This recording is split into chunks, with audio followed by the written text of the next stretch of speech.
नमस्कार दोस्तों, स्वागत है आपका हमारे YouTube चैनल में। दोस्तों आज के इस वीडियो में हम पढ़ेंगे हिंदी की प्रमुख रचनाएं और ट्रिक के माध्यम से पढ़ेंगे। दोस्तों ऐसी ट्रिक के माध्यम से पढ़ेंगे जो कि बहुत ही सुपर ट्रिक है, देसी जुगाड़ है अगर कहें तो, कोई अतिशयोक्ति नहीं होगी इसमें, क्योंकि ये जो रचनाएं हैं इनको हम ट्रिक के माध्यम से पढ़ने वाले हैं। तो आपसे निवेदन करूंगा कि वीडियो को जो है लाइक और शेयर जरूर करें और चैनल को सब्सक्राइब और बेल आइकन का बटन जरूर दबाएं दोस्तों। तो चलिए स्टार्ट करते हैं आज का ये वीडियो।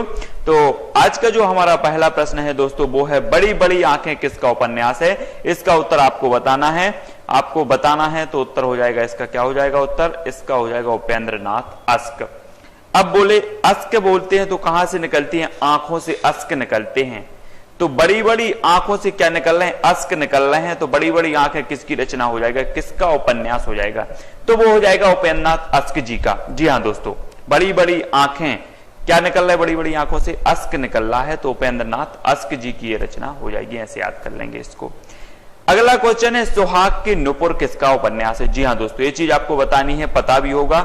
इसका उत्तर हो जाएगा क्या? अमृतलाल नागर। अब एक चीज आप बताना कि सुहाग मतलब होता है पति। तो पत्नी के लिए जो सुहाग होता है उसका पति वो कैसा होता है? अमृत के समान होता है कि पानी के समान होता है? अमृत के समान होता है ना। तो सुहाग की नुपुर किसका उपन्यास होगा? अमृतलाल नागर का, क्योंकि जो सुहाग होता है वो अमृत के समान होता है।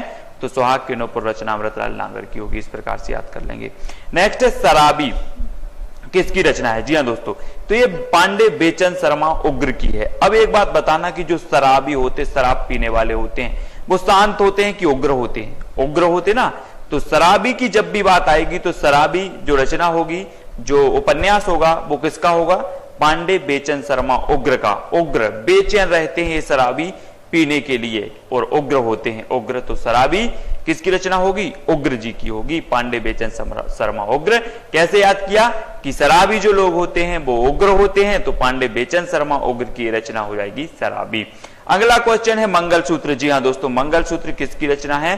तो इसका उत्तर हो जाएगा किसकी है? प्रेमचंद जी का है। और एक अधूरा उपन्यास इनका रह गया था प्रेमचंद जी का 1936 में, फिर उसके बाद में ये प्रकाशित हुआ मंगलसूत्र। तो ये प्रेमचंद जी का है। आगे के प्रश्न में हम प्रेमचंद जी के सारे उपन्यास आपको याद करवा देंगे बहुत अच्छे से। नेक्स्ट क्वेश्चन है कि मधुर स्वप्न किसका उपन्यास है? जी हाँ दोस्तों, आपको पता होगा। मधुर स्वप्न के बारे में आपको बताना है, तो इसका उत्तर हो जाएगा राहुल सांकृत्यायन। तो मधुर स्वप्न की बात कर रही है। तो आजकल आपने देखा हो कि मधुर स्वप्न कौन देख रहा है? प्रधानमंत्री बनने का मधुर स्वप्न देख रहे हैं राहुल जी, कांग्रेस के राहुल जी प्रधानमंत्री बनने का मधुर स्वप्न देख रहे हैं। तो मधुर स्वप्न जो हो जाएगा किसका उपन्यास हो जाएगा? वो हो जाएगा राहुल सांकृत्यायन जी का, क्योंकि मधुर स्वप्न कौन देख रहा है? राहुल जी देख रहे हैं। तो राहुल सांकृत्यायन का ये मधुर स्वप्न हो जाएगा। नेक्स्ट है, हृदय की परख किसका उपन्यास है? जी हाँ दोस्तों, हृदय की परख आपको बताना है। तो इसका जो उत्तर है वो क्या हो जाएगा? आचार्य चतुरसेन शास्त्री। अब एक बात बताना कि जो हृदय की परख है वो कौन करेगा? कोई चतुर व्यक्ति ही करेगा कि कोई मूर्ख व्यक्ति करेगा? नहीं करेगा ना। तो हृदय की जो परख है उसके जो लेखक हैं वो कौन होंगे? आचार्य चतुरसेन शास्त्री जी होंगे, क्योंकि हृदय की परख कोई चतुर व्यक्ति ही करेगा। तो चतुरसेन शास्त्री हो जाएंगे। अगला क्वेश्चन है, गुनाहों का देवता के रचनाकार कौन है? जी हाँ दोस्तों, गुनाहों के देवता मतलब इतने गुनाह कर दिए कि देवता हो गए गुनाहों के, ये चीज बतानी है। तो इसका उत्तर क्या हो जाएगा? उत्तर हो जाएगा धर्मवीर भारती। अब जब गुनाहों के देवता बन गए, आप गुनाहों इतने किए कि आप तो उसके देवता बन गए, तो कहां जाओगे फिर?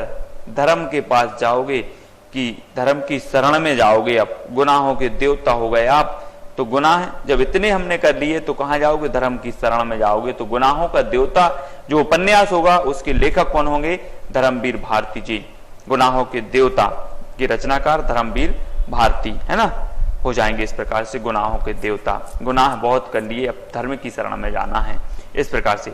अगला क्वेश्चन है, महाभोज किसका उपन्यास है? जी हाँ दोस्तों, महाभोज आपको बताना है। जो भंडारा होता है ना, भंडारा भंडारा भंडारा बोलते जिसे, वो महाभोज होता है। अब महाभोज किसका उपन्यास है? तो इसका उत्तर हो जाएगा क्या हो जाएगा? मन्नू भंडारी।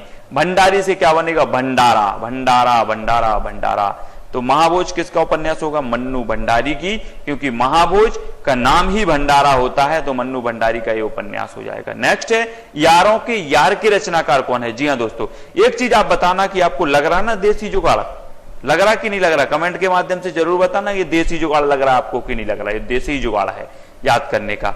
यारों के यार के रचनाकार कौन है, ये चीज बतानी। यारों के यार, बोले यारों के यार हैं वो, तो कौन है यारों के यार? कृष्णा सोबती, इसका उत्तर हो जाएगा कृष्णा सोबती। अब एक बात बताना कि जो कृष्ण जी थे वो क्या थे? यारों के यार, जितने भी यार थे सभी यारों के यार थे कृष्ण जी, है ना, तो कृष्णा सोबती हो जाएंगे। बोले यारों के यार हैं वो, तो बच्चे और बड़े सभी यारों के यार थे कृष्ण जी, है ना, सभी के क्या थे? यारों के यार थे, खेलते थे। उनकी लीलाओं का वर्णन आपने पढ़ा होगा सूरदास जी के काव्यों में, तो यारों के यार के रचनाकार कौन हो जाएंगे? कृष्णा सोबती। इस प्रकार से देख लेंगे।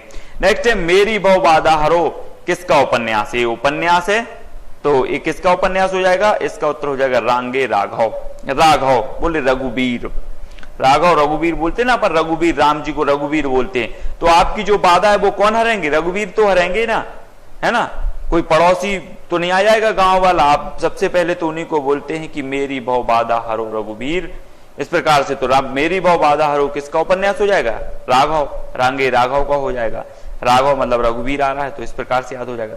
नेक्स्ट है टेढ़े मेढ़े रास्ते उपन्यास किसका है? तो ये भगवती चरण वर्मा, भगवती चरण वर्मा। अब एक बात बताना कि भगवती, आपने देखा होगा पहाड़ में, बोले भगवती की मूर्ति कहां है? पहाड़ में है। अब पहाड़ पर जाना है तो अब टेढ़े मेढ़े रास्तों से जाते हैं, जाते ना, भगवती के दर्शन करना है तो टेढ़े मेढ़े रास्तों से जाना पड़ेगा। तो टेढ़े मेढ़े जो रास्ता हो जाएगा, रास्ते उपन्यास हो जाएगा, वो किसका हो जाएगा? भगवती चरण वर्मा का, क्योंकि भगवती की अगर हमें आराधना करना है, भगवती तक पहुंचना है, तो टेढ़े मेढ़े रास्तों से होकर जाना पड़ेगा। तो इसका जो लेखक हो जाएंगे वो भगवती चरण वर्मा हो जाएंगे, टेढ़े मेढ़े रास्ते। नेक्स्ट है काले कारनामे किसका उपन्यास है? जी हाँ दोस्तों, काले कारनामे बताना है, तो काले कारनामे कौन करेगा? कौन करेगा? कोई निराला व्यक्ति ही होगा जो काले कारनामे करेगा। तो इस प्रकार से काले कारनामे निराला जी के ये उपन्यास है, इसको याद कर लेंगे। काले कारनामे सभी व्यक्ति तो नहीं कर सकते ना, कुछ व्यक्ति निराले होते हैं जो काले कारनामे करते हैं, ऐसे याद कर लेंगे। नेक्स्ट है पूर्ण प्रकाश और चंद्र प्रभा किसका उपन्यास है? जी हाँ दोस्तों, ये चीज आपको बतानी है। तो अब एक चीज आप बताना कि पूर्ण प्रकाश, आप भारत में क्या चाहते हो? अर्ध प्रकाश तो नहीं चाहते ना, पूर्ण प्रकाश चाहते हो। काय का? चंद्रमा का पूर्ण प्रकाश चाहते हम। कहा? हमारे भारत में। तो पूर्ण प्रकाश और चंद्र प्रभा किसका उपन्यास हो जाएगा? किसका होगा? पता चल गया होगा आपका, भारतेंदु हरिश्चंद्र का, क्योंकि हम भारत में क्या चाहते हैं? पूर्ण प्रकाश चाहते हैं चंद्रमा का, तो चंद्र प्रभा हो जाएगा। इस प्रकार से याद कर लेंगे। और अगला क्वेश्चन है अंतिम आकांक्षा किसका उपन्यास है? अब अंतिम आकांक्षा किसकी होती है, देखते हैं कैसी होती है। जब व्यक्ति अंतिम समय में होता है, जब व्यक्ति की मृत्यु निकट होती है, अंतिम आकांक्षा, तो उसकी अंतिम आकांक्षा क्या होती है? सिया राम की शरण मिल जाए। किसकी शरण मिल जाए? सिया और राम की शरण हो जाए। देखना, सिया राम और शरण, तो सिया राम की शरण, अंतिम आकांक्षा व्यक्ति की यही होती है कि सिया राम की शरण मिल जाए। तो ये अंतिम आकांक्षा जो उपन्यास होगा वो किसका होगा? सिया राम शरण गुप्त जी का होगा। इस प्रकार से याद करेंगे। सिया राम शरण, बोले अंतिम आकांक्षा क्या है? बोले अंतिम जो आकांक्षा है सर वो यही है कि सिया और राम की शरण मिल जाए, तो सिया राम शरण गुप्त हो जाएगा। नेक्स्ट है जैनेन्द्र कुमार के प्रमुख उपन्यास बताइए। तो जैनेन्द्र कुमार के आपको प्रमुख उपन्यास बताना है, आपको पता ही होगा। तो ये उपन्यास हैं जैनेन्द्र कुमार के, प्रमुख उपन्यास हैं। तो जैनेन्द्र कुमार की हम मान लेते हैं, एक ट्रिक के माध्यम से माने कि जैनेन्द्र कुमार की पत्नी का नाम क्या था? सुनीता। क्या था? सुनीता था। और उन्होंने एक दिन सुनीता से कहा कि सुनीता, इस जग से मुक्ति कैसे मिलेगी? इस जग से कल्याण कैसे मिलेगा? इस जग से तो कल्याण होना चाहिए। तो सुनीता इनकी पत्नी थी, तो इनका एक उपन्यास हो जाएगा सुनीता। और मुक्ति की बात कर रहे हैं तो इनका एक मुक्ति बोध हो जाएगा, और कल्याण की भी बात कर रहे हैं तो कल्याण। बोले सुनीता, इस जग से मुक्ति कैसे मिलेगी, कल्याण कैसे होगा? तो सुनीता ने कहा कि जी हां, मुझे परख है, मुझे इस बात की परख है कि क्या करना पड़ेगा? सुख का त्याग करना पड़ेगा और तपस्या करनी पड़ेगी, तभी कल्याण होगा। तो सुख का परख है तो परख हो जाएगा, और सुख का क्या करना पड़ेगा? त्याग, तो त्याग पत्र हो जाएगा। सुखदा और त्याग पत्र हो जाएगा। सुनीता, इस जग से मुक्ति कैसे मिलेगी, कल्याण कैसे होगा? तो यहां से मुक्ति बोध और कल्याणी हो जाएगा, और उनको परख थी तो परख और सुख को क्या करना पड़ेगा, त्याग करना पड़ेगा, तो सुखदा और त्याग पत्र इनके उपन्यास हो जाएंगे। तो इस प्रकार से जैनेन्द्र कुमार की कर लेंगे, है ना। तो इस प्रकार से हमें याद हो जाएंगे जैनेन्द्र कुमार के। उनकी पत्नी का नाम सुनीता, सुनीता से बोला कि मुक्ति कैसे मिलेगी, तो मुक्ति बोध, और कल्याण कैसे होगा, तो कल्याणी, और उनको सुनीता को परख थी इस बात की, तो परख, और बोले सुख का त्याग करना पड़ेगा, तो सुखदा और त्याग पत्र हो जाएगा। नेक्स्ट है प्रेमचंद के प्रमुख उपन्यास, आपको यहां पर बताना। जी हाँ दोस्तों, तो प्रेमचंद के प्रमुख उपन्यास इस प्रकार से हमें दिए हैं। अब हम एक कहानी बना लेते हैं प्रेमचंद जी की। कैसे कहानी बनाते, सबसे बात आती है प्रेमचंद, तो प्रेमा जो इनका प्रमुख उपन्यास है, सबसे पहले प्रेमा उपन्यास हो जाएगा। अब बात करते हैं कि प्रेमचंद ने क्या सोचा कि कर्म भूमि से रंग भूमि, क्या सोचते हैं कि कर्म भूमि के द्वारा, जी हां, कर्म भूमि, प्रेमचंद जी सोचते हैं, क्या सोचते हैं कि प्रेमचंद जी कर्म भूमि के माध्यम से रंग भूमि की सेवा की प्रतिज्ञा लेते हैं। क्या लेते हैं, प्रतिज्ञा ली इन्होंने कि कर्म भूमि के माध्यम से, अपने कर्मों के माध्यम से रंग भूमि की सेवा की हम प्रतिज्ञा लेते हैं। तो इन्हें क्या मिला, वरदान मिला, और इनकी कायाकल्प का क्या हो गया, गबन हो गया। इनकी जो कायाकल्प थी उसका क्या हो जाता है, गबन हो जाता है, गबन हो गया। तो क्या हुआ, गबन हो गया। गबन के बाद इन्होंने गोदान किया, गो का दान किया। तो उसके बाद एक निर्मला नामक लड़की से इन्हें क्या हो गया, प्रेम हो गया, तो प्रेमाश्रम। और फिर एक ही बात इनकी रह गई थी कि उसे क्या करना था, मंगल सूत्र बांधने का जो इनका सपना था वो क्या हो गया, अधूरा रह गया। बात आती है कि प्रेमचंद ने अपनी कर्म भूमि से रंग भूमि की सेवा करने की प्रतिज्ञा ली, तो इन्हें वरदान मिला। क्या मिला, वरदान मिला, और काया कल्प का गबन हो गया। फिर गोदान किया तो निर्मला से प्रेम हो गया, और फिर मंगलसूत्र बांधने का जो सपना था अधूरा रह गया। तो प्रेमा इनकी, प्रेमचंद है तो प्रेमा तो है ही इनका। अपनी कर्म भूमि, तो कर्म भूमि इनका उपन्यास हो जाएगा। फिर रंग भूमि उपन्यास हो जाएगा इनका, रंग भूमि, है ना। रंग भूमि की सेवा करने की प्रतिज्ञा, तो प्रतिज्ञा हो जाएगा। फिर इन्हें वरदान मिला, तो ये वरदान इनका उपन्यास हो गया। कायाकल्प इनकी हुई, तो कायाकल्प हो जाएगा, और गबन हो जाएगा इसका। फिर गोदान किया इन्होंने, तो गोदान, और निर्मला से इन्हें प्रेम हुआ, तो निर्मला भी इनका उपन्यास है। और प्रेम हुआ तो प्रेमाश्रम भी इनका उपन्यास है। फिर क्या हुआ कि इनका जो स्वप्न था मंगलसूत्र बांधने का, वो क्या हो गया, अधूरा रह गया। तो इनका जो मंगलसूत्र एक उपन्यास था वो अधूरा रह गया 1936 में। उसके बाद ये प्रकाशन हुआ मंगलसूत्र। तो इस प्रकार से हमने याद कर लिया प्रेमचंद के प्रमुख उपन्यास कि प्रेमचंद्र ने अपनी कर्म भूमि से, तो कर्म भूमि, रंग भूमि की सेवा, तो रंग भूमि और सेवा सदन करने की प्रतिज्ञा ली, तो प्रतिज्ञा इनका हो जाएगा। तो इन्हें क्या मिला, वरदान मिला, तो वरदान इनका उपन्यास हो जाएगा। और कैसा वरदान मिला इन्हें कि इनका कायाकल्प जो थी उसका गबन हो गया, तो कायाकल्प इनका उपन्यास और गबन भी इनका उपन्यास हो गया। फिर इन्होंने क्या किया, गोदान किया, गो का दान किया, तो गोदान इनका उपन्यास हो गया। जब इन्होंने गो का दान किया तो निर्मला से प्रेम हो गया, तो निर्मला इनका उपन्यास हो गया, और प्रेमाश्रम भी इनका उपन्यास हो गया। फिर इनका एक ही स्वप्न था, किस, निर्मला को क्या करने का, मंगलसूत्र बांधने का, तो वो भी क्या हो गया, अधूरा रह गया। तो इस प्रकार से मंगलसूत्र जो इनका उपन्यास था वो अधूरा रह गया। दोस्तों यहां पर हमने ट्रिक के माध्यम से सारे प्रेमचंद के उपन्यास जो है, प्रेमचंद जी के उपन्यास याद कर लिए। आपको कैसी लग रही है ट्रिक, कमेंट के माध्यम से जरूर बताएं। एक कहानी हमने बना दी और उपन्यास हमने याद कर लिए, तो ये कहानी आप जरूर एक बार पढ़ लेना, अच्छे से याद हो जाएगी और सारे के सारे जो है क्या कल हो जाएंगे, आपको याद हो जाएंगे। अब अगला है कि वृंदावन लाल वर्मा के प्रमुख उपन्यास कौन से हैं। जी हाँ दोस्तों, वृंदावन लाल वर्मा के जो उपन्यास हैं वो कौन से, मृगनयनी, झांसी की रानी, गढ़कुंडार, बराठा की पदेनी और अहिल्याबाई। एक बार क्या हुआ, वृंदावन लाल वर्मा ने अपने नयनों से मतलब मृगनयनी हो जाएगा, और झांसी की रानी का जो क्या था, गढ़ था, उसे देखा। कौन ने? वृंदावन लाल वर्मा ने अपने नयनों से झांसी की रानी के जो गढ़ था उसको देखा तो उन्हें ये गढ़ कैसा लगा? विराट लगा, बहुत विराट लगा। तो उन्होंने सोचा कि अहिल्याबाई का भी ऐसा ही गढ़ होगा। तो यहां पर मृगनयनी नयनों से इन्होंने देखा तो मृगनयनी इनका उपन्यास हो जाएगा, और झांसी की रानी का क्या देखा? गढ़ देखा, तो झांसी की रानी इनका उपन्यास हो जाएगा। गढ़ देखा तो गढ़कुंडार इनका उपन्यास है, वो जो गढ़ था वो कैसा था? विराट था, तो विराट की पदिनी इनका उपन्यास वृंदावन लाल वर्मा जी का हो गया।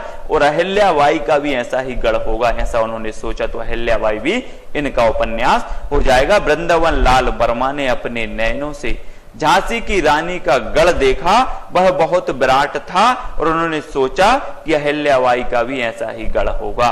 तो इस प्रकार से ये सारे के सारे उपन्यास वृंदावन लाल वर्मा के याद हो जाते हैं। अब बात करते हैं चॉकलेट किसका उपन्यास है। जी हाँ दोस्तों, बड़ा ही अच्छा ये ट्रिक है, पांडे बेचन शर्मा उग्र जी का ये चॉकलेट उपन्यास है। अब एक बात बताना कि चॉकलेट आपको नाम लेते ही आपको क्या आ जाती है? बच्चों की याद आ जाती है। बच्चे चॉकलेट मांगते हैं, और चॉकलेट अगर उनको ना दी जाए तो क्या हो जाते? वो उग्र हो जाते हैं, गुस्सा आ जाती है उनको, है ना, बात नहीं करते हैं, इस प्रकार से हो जाता। तो चॉकलेट किसका उपन्यास हो जाएगा? उग्र जी का हो जाएगा, पांडे बेचन शर्मा उग्र जी। उग्र हो गए, बोले बच्चे चॉकलेट नहीं मिली तो उग्र हो गए, तो पांडे बेचन शर्मा का उग्र हो जाएगा। अगला क्वेश्चन, बाणभट्ट की आत्मकथा किसकी रचना है? तो आपको बाणभट्ट की जो आत्मकथा है वो किसकी रचना है आपको बताना है, तो इसका उत्तर हो जाएगा हजारी प्रसाद द्विवेदी। अब एक बात बताना कि आप कितने ही एग्जाम दे चुके, कितने बाण छोड़ चुके हैं, लेकिन 1000 बाण आपने छोड़ चुके हैं, लेकिन एक भी बाण अभी तक सटीक नहीं लगा। अब सटीक लगेगा जरूर, क्योंकि अब आप बहुत अच्छी ट्रिक के माध्यम से हम लोग पढ़ रहे हैं। तो बाणभट्ट की जो आत्मकथा है वो किसकी होगी? हजारी प्रसाद द्विवेदी की, क्योंकि हमने बाण कितने छोड़ चुके हैं? हजारों बाण छोड़ चुके हैं, लेकिन बाण सटीक नहीं लगा अभी तक। तो बाणभट्ट की आत्मकथा किसकी हो जाएगी? हजारी प्रसाद द्विवेदी जी की हो जाए। अब बात करते हैं विपात्र और पात्र, है ना। बोले ये पात्र है, ये विपात्र है, तो विपात्र किसका उपन्यास ये बताना है आपको।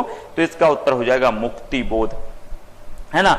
तो एक बात बताना कि जो पात्र होते हैं उन्हीं की मुक्ति होती है, जो विपात्र होते हैं उनकी मुक्ति नहीं होती ना। तो विपात्र किसका उपन्यास होगा? मुक्ति बोध का। बोले इनकी तो मुक्ति होनी ही नहीं है, तो विपात्र हैं। तो विपात्र किसका उपन्यास हो जाएगा? मुक्ति बोध का, क्योंकि ये विपात्र है, इनकी मुक्ति नहीं होना है। तो विपात्र जो उपन्यास है वो मुक्ति बोध जी का है। नेक्स्ट है हरिशंकर परसाई के प्रमुख 2 उपन्यास के नाम बताइए। हरिशंकर परसाई के आपको बताना है, हरि शब्द यहां पर आ रहा है, हरि से हमें एक ट्रिक लेना है। यहां पर हरि मतलब क्या होता है? भगवान। बोले हरि के भजन करो, इस प्रकार से बोलते ना। तो हरि शंकर परसाई के प्रमुख 2 उपन्यास बताना है। तो रानी नागमती की कहानी और तट की खोज। तो हरि को प्राप्त करने के लिए रानी नागमती ने तट की खोज की। तट की खोज क्योंकि मतलब तट मतलब तटस्थ, हम यहां पर तटस्थ लेंगे इसका। तटस्थ मतलब सांसारिक माया मोह लोक से क्या हो गए? अलग हो जाए, तभी हरि को प्राप्त किया जा सकता है। तो हरिशंकर परसाई जी के 2 उपन्यास हैं, रानी नागमती की कहानी और तट की खोज। रानी नागमती ने हरि को प्राप्त करने के लिए काय की? तट की खोज की। इस प्रकार से हम इसको याद कर लेंगे, तो हरिशंकर परसाई के दोनों उपन्यास याद हो जाएंगे। तो दोस्तों इस प्रकार से हमने लगभग यहां पर बहुत अच्छे से विभिन्न रचनाओं उपन्यासों को यहां पर याद किया है। तो आप बता सकते हैं ट्रिक के कमेंट के माध्यम से कि ये ट्रिक आपको कैसी लगी, और निरंतर अगर आपको ऐसी अच्छी ट्रिक लगती है, याद होते हैं, तो हम बहुत सारी जितनी भी रचनाएं वो सारी की सारी आपको याद करवाने का प्रयास करेंगे। तो इस प्रकार से आप कमेंट जरूर करेंगे, लाइक करेंगे, वीडियो को शेयर जब से ज्यादा करेंगे दोस्तों। तो अगर आप चाहते हैं कि हम इसी तरह निरंतर वीडियो बनाते रहें, तो ये वीडियो हमें बता देगा कि हाँ आप लोग इसको लाइक कर रहे हैं, पसंद कर रहे हैं, इस प्रकार से वीडियो की आपको जरूरत है। तो आप जरूर इसको शेयर ज्यादा से ज्यादा करें, लाइक करें, क्योंकि ये बहुत ही मतलब स्टूडेंट की एक डिमांड होती है कि सर रचनाओं के बारे में कुछ बताएं, रचनाएं याद नहीं होती हैं। तो मैं तो ये गारंटी ले सकता हूं कि आप एक बार वीडियो बस देखें, याद नहीं करना आपको, मैं जो बोल रहा हूं वो एक बार बस सुने, तो ये जो रचना है वो आपको याद हो जाएंगी। और जब पेपर में ये चीज पूछी जाएगी तो आपको कोई कोड याद नहीं करना, कोई कुछ भी याद नहीं करना है। जब विपात्र अगर पूछा जाएगा कि विपात्र किसकी रचना है तो आपको याद आ जाएगा कि मुक्तिबोध का, क्योंकि पात्र की मुक्ति होती है, विपात्र की मुक्ति नहीं होती है। ये चीज आपको याद आ जाएगी। तो दोस्तों इस प्रकार से अगर आप चाहते हैं कि इस प्रकार से वीडियो बनाएं तो हमारे कमेंट के माध्यम से जरूर बताएं कि हाँ सर इस प्रकार की वीडियो की जरूरत है, तो हम निरंतर प्रयास करेंगे। ये हमारा प्रयास है। पहले भी 2 वीडियो हमने बना के डाले हैं और वो वीडियो भी अच्छे चले हैं और अच्छे लोगों ने उन्हें पसंद किया है। तो अगर ये वीडियो भी चलता है तो निरंतर इसी प्रकार से रचनाओं को याद करने का प्रयास करेंगे। आज के लिए बस इतना ही। जय हिंद।